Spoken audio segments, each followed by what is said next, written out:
이제 로크도 이제 이분도 사상가죠. 그래서 이제 이분은 교육에 관한 관찰이라는 이제 편지 형식의 어떤 저서를 이제 만들었습니다.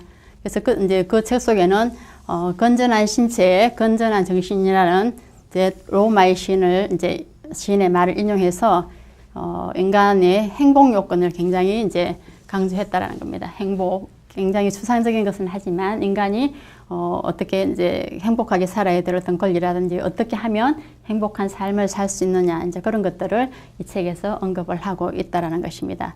그래서 우리가 이제 뭐 건전한 신체에서 건전한 정신 이제 이것은 캐치프레이로 이제 우리나라에서도 한창 많이 얘기를 했던 뭐 그런 하나의 그 인용된 시죠. 그리고 이제 로크 하면 우리가 백지설 굉장히 유명하죠.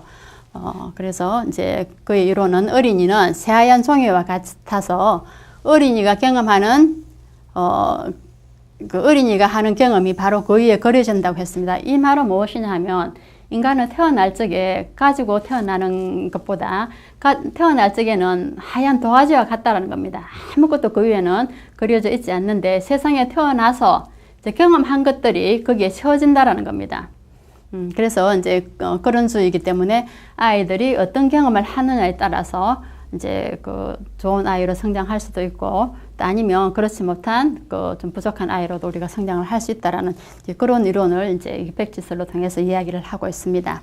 그래서 이제 여기에 반발하는 이제 그런 것들 요즘에는 우리가 그 인간의 능력에 대해서 예전에는 우리가 타고나는 것, 선천적으로 타고난 유전적인 것을 굉장히 비중을 두고 얘기를 했는데 지금에 와서는 우리가 양육도 우리가 그 선천적으로 가지고 나는 능력, 유전적인 영향보다도 어쩌면 그 양육의 행태에 따라서 더 영향을 많이 받는다라고 이야기하는 학자들도 있습니다. 그래서 지금 현재로서는 그게 이제 뭐 5대5 비율로 이제 그렇게 양분화되어서 이제 사람들한테 인식이 되어지고 있는 그런 실정입니다. 그래서 이제 이분은 어린이에게 적합한 책이 갖는 이제 어린이들이 이제 적합한 책이 갖는 중요성과 가치를 굉장히 이제 중요하게 여겼습니다. 그래서 그 가치라는 것이 이제 뭐냐 하면 어린이 능력에 맞는 쉽고 재밌는 책. 뭐 앞에서 이제 우리가 그 이야기했던 거하고 이제 뭐 비슷하죠. 그래서 아이들의 수준에 맞고 또 일단은 흥미가 있어야 됩니다.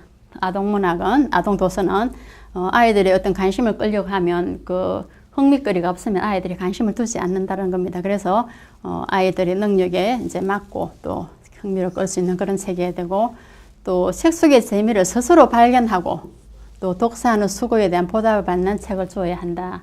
이 말은 이제 그 우리가 막 어른들이 이 동화는 재미가 있어 이런 측면에서 굉장히 너 재미있지 않니 막 계속 읽어주면서 그렇게 아이한테 강요하는 것이 아니라 아이 스스로 재미를 느끼게 발견할 수 있도록 해주라는 겁니다. 그런 환경을 조성을 해줘야 되겠죠.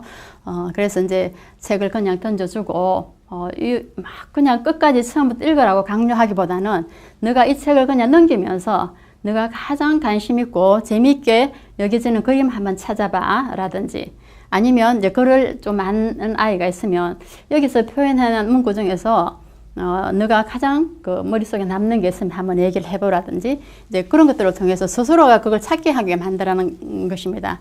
그리고 이제 독서하는 수고에 대한 보답이라는 것은 우리가 꼭 보상을 해주라는 것은 아니에요.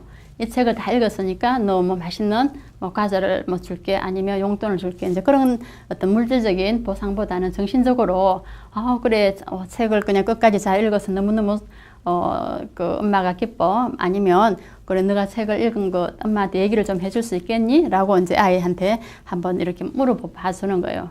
그래서 아이들은 이제 그 부모가 자기한테 이렇게 뭔가를 질문을 던져서 물어볼 적에는 나도 엄마 아빠한테 내가 전해줄 게 있구나 라는 어떤 그런 생각을 하게 되는 거예요.